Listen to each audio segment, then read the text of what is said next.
कब आप किसी चैप्टर को, ठीक है, जैसे चैप्टर 1, ध्यान सुनना, बेसिक मैथमेटिक्स, देखो करने को तो आप इस पे अनंत सवाल कर सकते हो, किताबें लगा सकते हो, लगे हुए हो, डीपीपी मॉड्यूल, बहुत सारी चीजें कर रहे हो।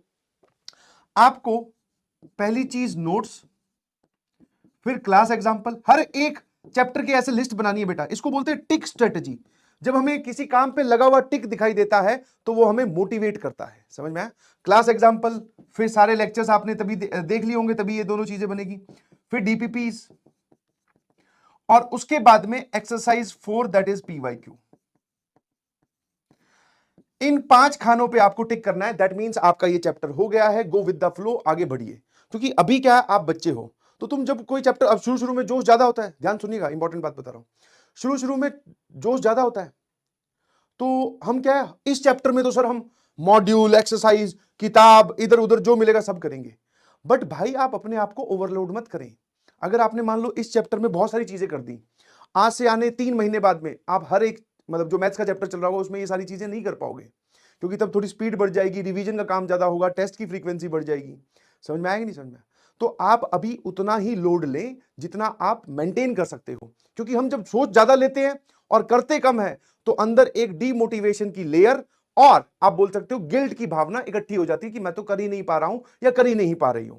तो बस आपको ये 5 चीजों पे टिक करना है। नोट्स बन गए, बहुत बढ़िया। क्लास एग्जांपल्स आपने सारे अच्छे से देख लिए, नहीं सर चल रहा है, जिसको डेली बेसिस पर रिवीजन करना था, समझ में आया? ये काम दोनों ही, ये तीनों काम डेली वाले हैं।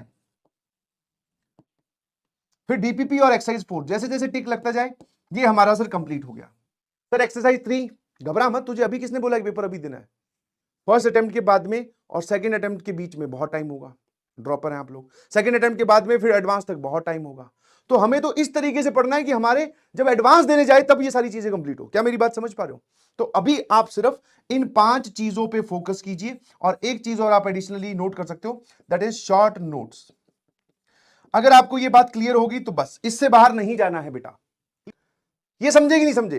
क्योंकि आप क्या ये सोच रहे हो कि अब मेरे को इस बार एडवांस फोड़ना है, एडवांस बहुत बड़ी चीज होती है, शुरू शुरू में एनर्जी हाई है, मैं सारा कुछ कर दूंगा, सारा कुछ कर दूंगी, मैं कोई भी कमी इस साल रहने नहीं दूंगी। बहुत बढ़िया एटीट्यूड है, पॉजिटिव एटीट्यूड है, विनर एटीट्यूड है। बट आप खुद इमेजिन करो, आपने बेसिक मैथमेटिक्स में 10 चीजें की, क्वाड्रेटिक में 7 की, फिर अगला जो भी चैप्टर आएगा उसमें 5 की, फिर 3, फिर उसके बाद में सर बैकलॉग, भारी हो गए रेस से। ये करना चाहते हो? No sir. तो आपको ये काम तीनों सब्जेक्ट में करना है भैया, समझ में आया? हाँ, मेरे ख्याल से आप समझ गए। इस बात को हमेशा याद रखिए।